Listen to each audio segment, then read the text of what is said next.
Hey, everybody, it's Eddie from Tokyo. This is your cryptocurrency update from Japan. And I bet you're asking yourself, how can XRP stay in the green? Well, I'm going to talk about the dynamics and developments surrounding the SEC versus Ripple case, because there is just so much that has happened in the last 10 days. And I'm going to focus on 6 occurrences that I believe are some of the reasons why it is bucking the trend of red. So one of the medias that is really covering this is Reuters. They are all over it, mainly because of Alison Frankel. She's an American lawyer, journalist who is covering the progress.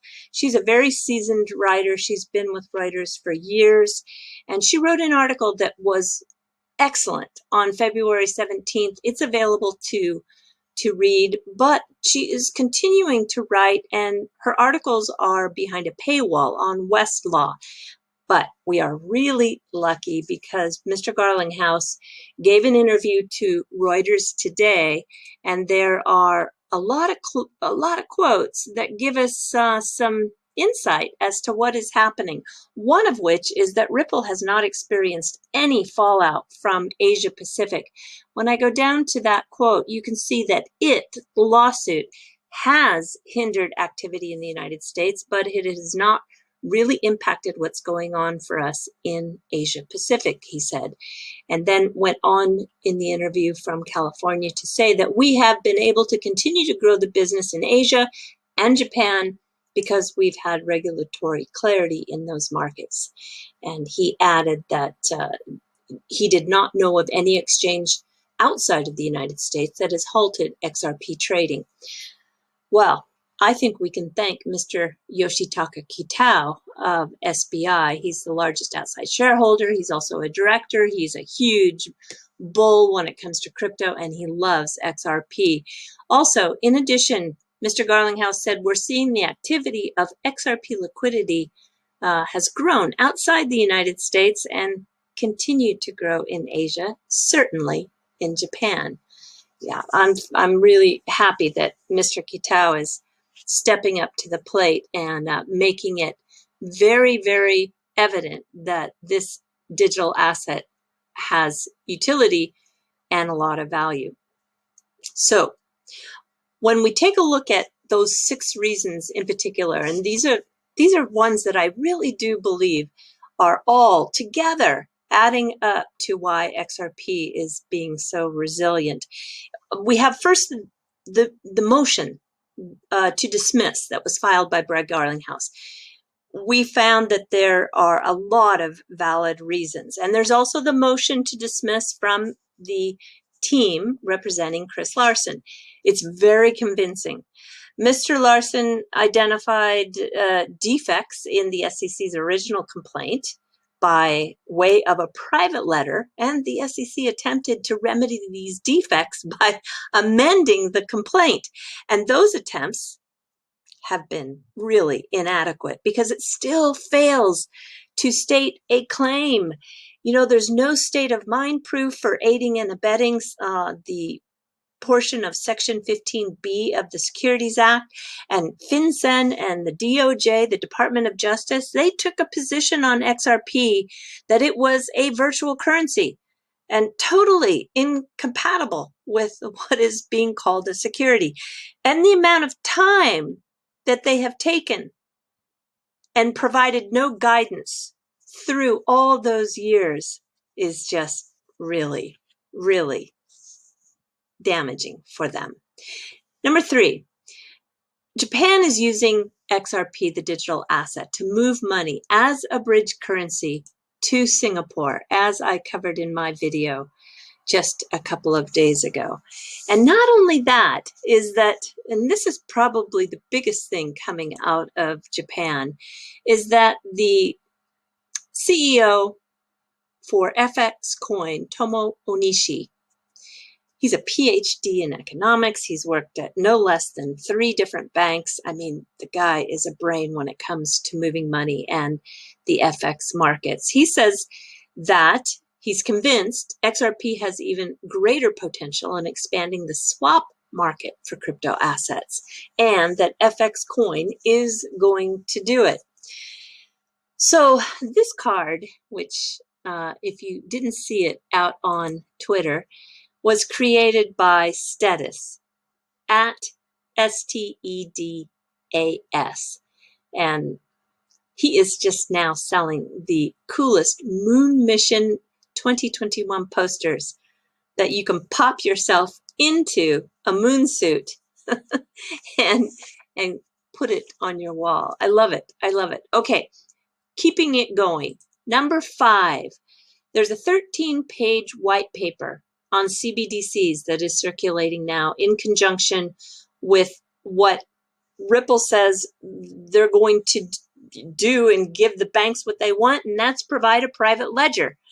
And in that paper that we see, the white paper, not the white pages, it's highlighted here that to enable a truly efficient global market, a bridge currency must be specifically optimized for payments and support the same speed, scalability, low cost, and security that CBDCs will provide. One example of a neutral bridge is a digital asset, XRP, which can be used to bridge 2 different currencies quickly and efficiently. So when you really take a look at now, number 6, probably the most, the greatest impact that we've seen. It's this 100-page document that came out today, and it is the answer of the defendant Ripple Labs to the plaintiff's first amended complaint. 100 pages, and it's 100 pages of wow. The word denies appears 440 times, which means that the team believes that they have the facts and the proof to show otherwise. And in the preliminary statement, there are 15 responses to the plaintiff's allegations. And then it goes on to have a 400 plus denials followed by corrections. Yeah, it takes the complaint, tears it apart, word by word, line by line, paragraph by paragraph, in such detail, you can clearly see the SEC did not investigate, not even close to investigating this properly. And then we have the general counsel to Ripple. This is Stuart Alderati. And again, he is really good at keeping everybody up to date. He tweeted out a few hours ago, right after this document became available. You can see that today Ripple filed our answer to the SEC's amended complaint, and notably with full transparency to the SEC, XRP was listed on 200 plus exchanges. Billions of dollars in XRP were bought and sold monthly. Many market makers and daily XRP transactions and third-party products not developed by Ripple have used XRP. And this is the best of all. We're looking forward to learning more about the SEC's meeting with major XRP market participants, plural, who asked for guidance but were never told that XRP transactions would be subject to a federal securities law. Full filing here, which is his 2 of 2 tweet, and it takes you to that 100-page document. Yeah, there's no doubt that this is going to look really bad on the SEC. I think they're saying to themselves, actually, right now, they're probably, I'm sure they're saying to themselves, wow, I think we've made a big mistake. All right, I'm going to continue on just to a few things before we jump to the fluff. And this one's really important. Yeah, it really is. And I missed it. I really missed it. So I feel late in letting you know. Matt Hamilton, who is part of the community now working at Ripple, he's hosting a Ripple X development event live on Twitch on March 9th. And listen to the guests: Weetzie Nguyen, Shai Wang, Adam Waring, and David Schwartz. Of course, Joel Katz. And this is the start of a weekly series of shows that are going to dive into the technical aspects of the ledger and ecosystem. And Shae, just so you know, is Ripple's senior data scientist. And I can tell you that anytime David talks, it always leaves you with a really strong impact. So whether you're new or old, Matt says that this is not to be missed. And what you want to do is you want to go to the Twitch channel, and it's very easy, twitch.tv/RippleXDev. And you can see I've set the notification. You can set the notification.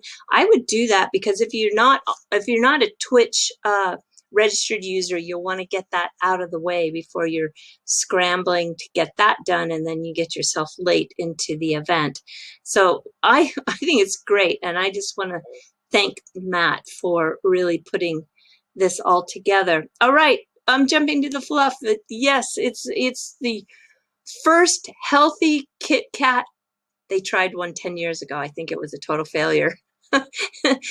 It's the first one they've tried now in 10 years. It's with whole wheat mugi. I don't think so. There's too many other flavors I want to try. When I was doing the research on this flavor, I found that the one gal who they are using to promote, her first name is Mugi. So I think it's a good tie-in because it's kind of a play on the words. And then I decided to leave this page up because I wanted to show you that SBI had an ad here that takes you to a really big, full, like a multiple page promotion that talks about SBI securities.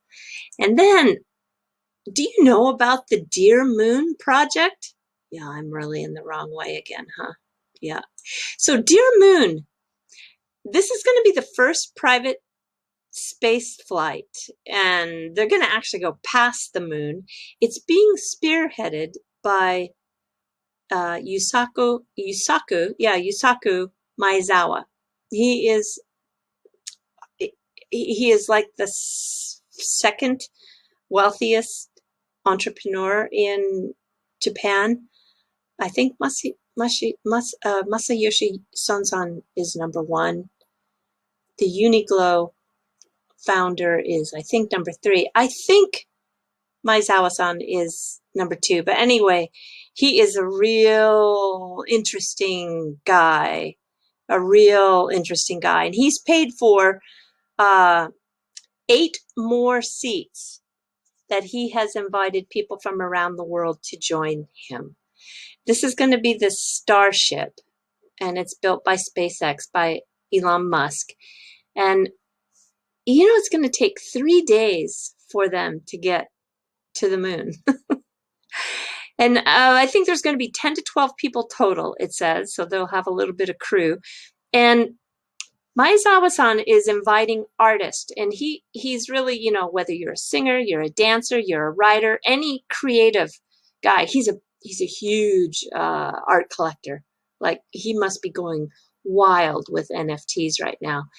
He's just a really serious art collector. In fact, it's rumored that he's been the mystery man behind many phone call auctions that have taken place at Christie's and Sotheby's. And I mean, I guess his collection is really unbelievable. And he shares it too. It's not like he you know, puts it behind closed doors. He doesn't. He's really generous about sharing it. And here he is. I'm going to put a link to this video. This has got both Elon Musk and Maezawa-san speaking in it, and it's completely translated for you. And he's talking about the reasons why, and also what he's looking for in the people that are going to join him. And he wants people who are going to be able to push the envelope with people in the creative aspect, and also be able to support all those crew members. And then when you go to Twitter, you know, this is just something I learned today. The people who have become a candidate are all there. They pop their picture into this card. They say where they're from. Like here's someone from the UK, followed by Argentina, and somebody from Nigeria, somebody from Guatemala. There's somebody from the United States. Yeah, it's really fun to look through. There's somebody from Brazil, India. I don't know how you choose. How do you choose? How do you choose who's going to go? I think that's going to be the hardest thing. And look at all these. I don't know how many, but I would imagine he's going to get thousands of people who say, I want to be a candidate. Oh, Argentina, Brazil again, Pakistan, Algeria, France. It's great. Egypt. Wow. Okay. It's really, I think, going to be a fun project to follow. I'm curious to see who makes the final. Maybe there'll be a short list before the cut, and then the reasons why. Have fun. Yeah. I like it. All right, everybody, do take care. Sayonara for now. Oh, I have Hubert coming on. It's 8:12 p.m. He and I are going to hook up at 9 p.m. tonight, so just about 45 minutes from now, and we're going to talk about NFTs. And I'm not sure if I'm going to get that one uploaded tonight, but I will for sure, without a doubt, get it uploaded first thing tomorrow morning. All right, everybody, do take care. Sayonara for now. Bye-bye.